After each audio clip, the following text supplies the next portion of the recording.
C'est la jeune actrice dont tout le monde parle depuis le dernier festival de Cannes. Et la Palme d'Or qu'elle a reçue notamment avec La vie d'Adèle. À seulement 28 ans, Léa Seydoux s'impose comme l'un des nouveaux visages du cinéma français. Et elle est à l'affiche de l'un des films événements de ce début d'année, la reprise de La Belle et la Bête aux côtés de Vincent Cassel. Elle est jeune, elle est belle et elle est talentueuse. Léa Seydoux, qui semble déjà avoir eu 1000 vies, nous raconte 5 jours qui ont marqué la sienne. Et le portrait est signé Olivia Fabrès. Je m'appelle Belle. Je suis venue échanger ma vie contre celle de mon père. Ne pense même pas à t'échapper. La forêt se refermerait sur toi. 68 ans après Jean Cocteau, c'est au tour du réalisateur Christophe Gans de revisiter La Belle et la Bête. Une adaptation féerique pour laquelle Vincent Cassel et Léa Seydoux se sont glissés dans la peau de ce couple mythique. Un rêve d'enfant pour la jeune actrice de 28 ans que nous avons rencontrée hier. Ce genre de proposition arrive un peu comme un cadeau.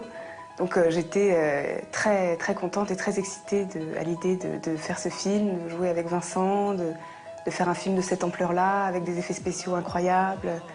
Donc j'étais bien sûr très heureuse. Léa Seydoux, c'est l'histoire d'une ascension fulgurante, d'un parcours en accéléré. En tout juste 5 ans, son visage angélique a séduit les metteurs en scène français comme les réalisateurs de grosses productions américaines.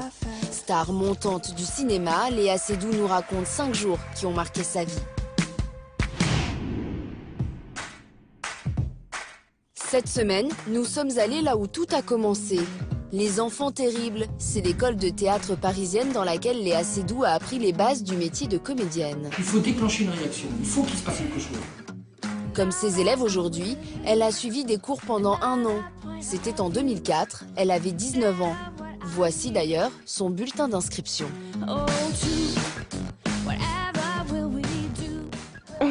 C'était drôle, 2004-2005.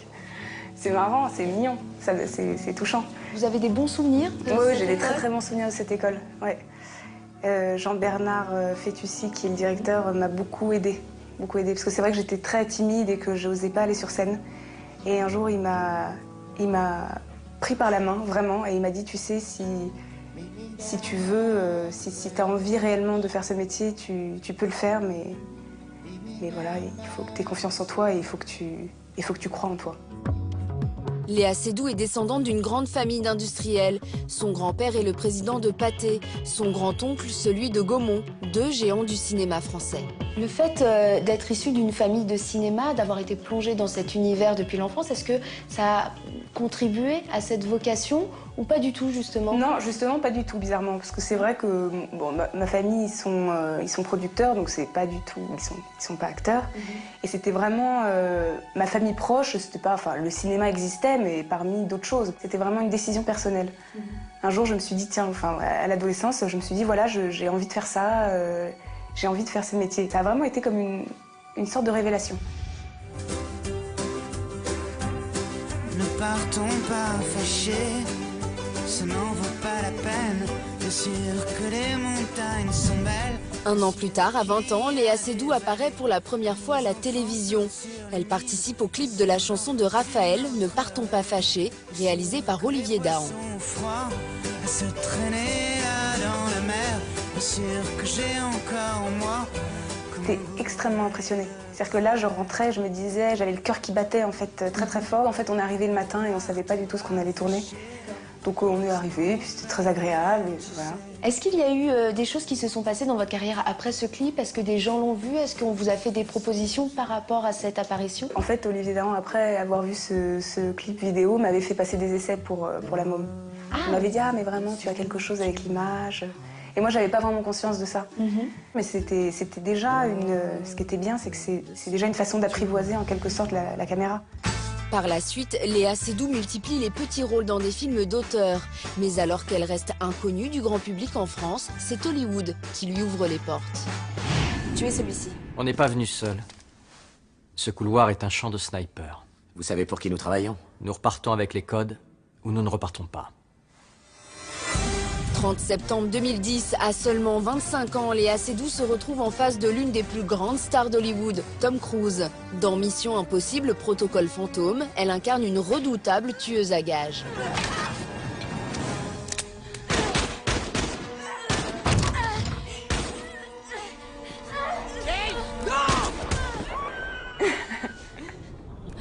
Je crois que ça s'est fait très très vite, hein. Mission Impossible, le réalisateur vous a appelé et 2 jours plus tard vous étiez sur le tournage à Prague. Quasiment, c'est vrai qu'en fait là pour le coup j'ai pas passé de casting et on m'a appelé, on m'a dit bon est-ce que tu veux jouer dans Mission Impossible?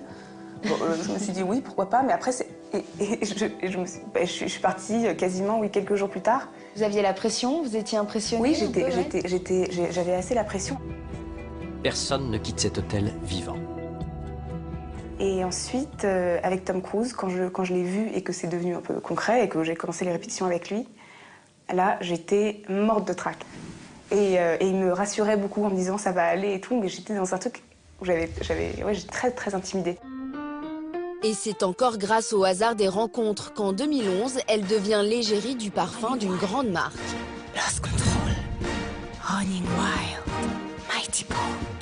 La jeune femme est chanceuse, ce n'est autre que Jean-Paul Goude qui signe sa première publicité. Le célèbre réalisateur qui dans les années 90 avait magnifié Vanessa Paradis et Carole Bouquet, elles aussi égéries de grands parfums.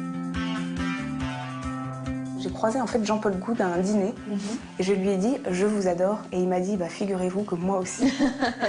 et après on m'a appelé, on m'a dit bon, bah, Jean-Paul Goude a fait un rendez-vous avec Miuccia Prada et a suggéré votre nom pour le prochain parfum. Je me suis dit bon bah génial. Et vous n'avez pas du tout hésité une seule seconde à associer votre visage, votre nom à une marque? Moi-même j'aime bien voir les actrices être égérie de parfum, je trouve que ça fait partie aussi un peu du rêve. Ne manque plus alors qu'à Léa Seydoux le grand rôle qui la rendra incontournable et lui offrira la plus prestigieuse des récompenses. Il s'agit de Adèle, Léa et Abdelatif Kechiche.